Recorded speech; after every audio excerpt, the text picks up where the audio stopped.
Assalamualaikum warahmatullahi wabarakatuh.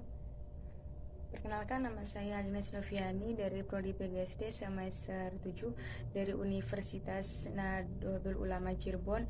Di sini saya sedikit ingin menjelaskan materi saya yang berjudul Komunikasi Efektif dalam Menentukan Keberhasilan Pembelajaran.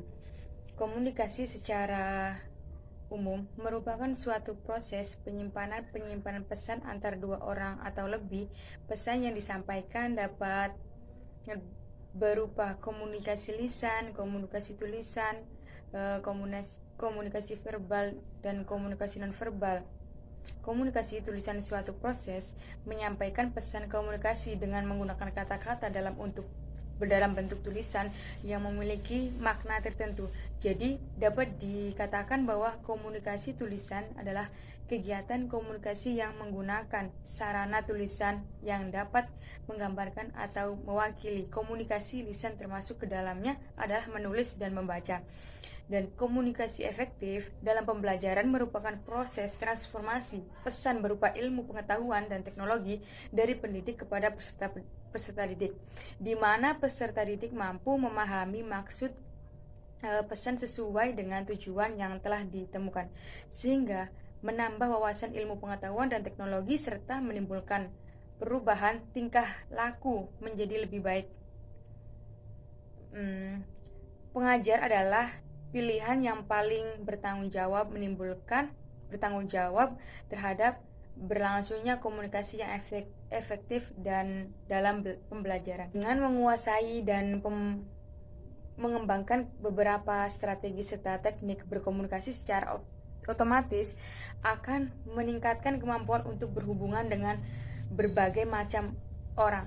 Seorang pendidik bisa menciptakan yang mengembangkan komunikasi yang efektif melalui materi pembelajaran yang bisa diterima dan mudah dipahami oleh peserta didik.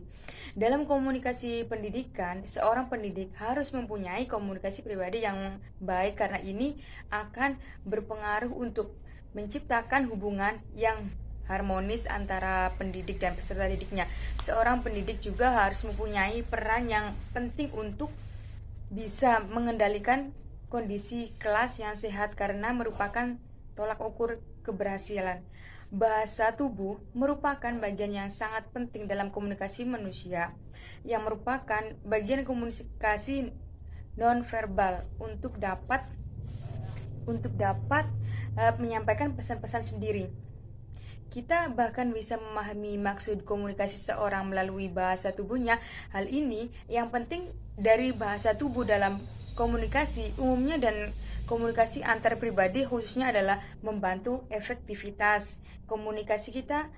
Komunikasi pendidik sangat diperlakukan demi keberlangsungan pendidikan. Proses belajar mengajar merupakan komunikasi antara seorang guru dan dengan muridnya. Di sini diperlukan penyampaian pesan yang efektif dengan pesan yang berisi topik-topik tertentu dapat diterima dengan baik oleh peserta didik. Oleh karena itu, seseorang guru hendaknya menyadari bahwa dalam kegiatan belajar mengajar itu sesungguhnya ia sedang berkomunikasi ya. Guru harus pandai dan memilih kalimat yang mudah mengerti oleh muridnya. Dengan demikian, pesan yang ingin disampaikan dapat diterima dengan baik. Komunikasi pada hakikatnya adalah satu proses sosial yaitu sesuatu yang berlangsung atau berjalan antara manusia. Sebagai proses sosial dalam komunikasi terjadi interaksi individu dengan lingkungannya. Inilah yang akhirnya menyebabkan terjadinya proses perubahan perilaku dari tidak tahu menjadi tahu, dari tidak paham menjadi paham. Di dalam Undang-Undang Nomor 20 tahun 2003 tentang Sistem Pendidikan Nasional bab 2 pasal 3 disampaikan tujuan pendidikan nasional, yang mana tujuan tersebut adalah untuk mengembangkan potensi peserta didik agar menjadi manusia yang beriman dan bertakwa kepada Tuhan Yang Maha Esa, berakhlak mulia, sehat, berilmu, cakap, kreatif, mandiri, dan menjadi warga yang demokratis serta bertanggung jawab. Arti komunikasi. Apa itu arti komunikasi? Kata atau istilah komunikasi dari bahasa Inggris communication. Secara etimologis atau menurut asal katanya adalah dari bahasa Latin communication, dan perkataan ini bersumber pada komunis. Dalam kata komunis ini memiliki makna berbagi atau menjadi milik bersama, yang suatu usaha yaitu suatu usaha yang memiliki tujuan untuk kebersamaan atau kesamaan makna. Komunikasi secara terminologis merujuk pada adanya proses penyampaian suatu pernyataan oleh seseorang kepada orang lain. Jadi dalam pengertian ini yang terlibat dalam komunikasi adalah manusia. Komunikasi sebagai tindakan satu arah. Komunikasi sebagai suatu proses penyampaian pesan dari komunikator ke komunikan. Misalnya, tenaga pendidik kepada pihak lain peserta didik, baik melalui suatu tatap pihak lain peserta didik, baik langsung melalui suatu tatap muka ataupun tidak langsung melalui suatu media. Peristiwanya adalah seorang atau organisasi mempunyai suatu informasi kemudian disampaikan kepada orang lain, dan orang lain itu menerima informasi tersebut baik dengan cara mendengarkan atau dengan cara membaca suatu kuis. Dan yang kedua adalah komunikasi sebagai interaksi. Komunikasi sebagai interaksi itu merupakan suatu proses sebab akibat atau aksi reaksi secara bergantian baik verbal ataupun non verbal.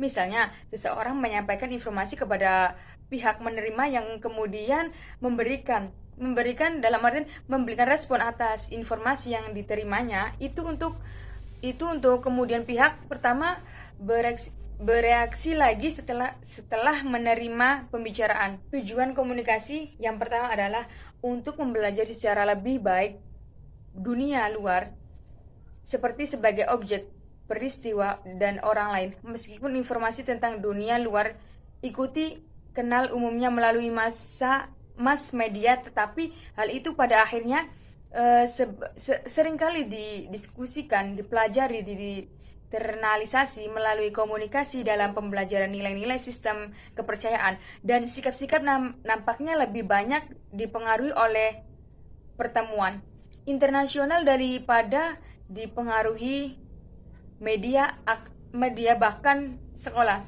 Kedua, untuk memelihara hubungan, mengembangkan kedekatan atau keakraban. Yang ketiga, melalui komunikasi seorang pendidik mencoba mencapai tujuan pembelajaran dengan cara berinteraksi dengan peserta didik, membagi informasi atau gagasan, melakukan tukar pengalaman, mendorong dan saling membentuk sikap dan kebiasaan baru yang efektif berdasarkan ekspresi yang diperoleh selama pembelajaran. Yang ketiga, jenis-jenis komunikasi. Yang pertama, komunikasi intrapersonal. Yang kedua, komunikasi interpersonal juga ya. Dan ketiga, komunikasi kelompok. Yang keempat, komunikasi massa.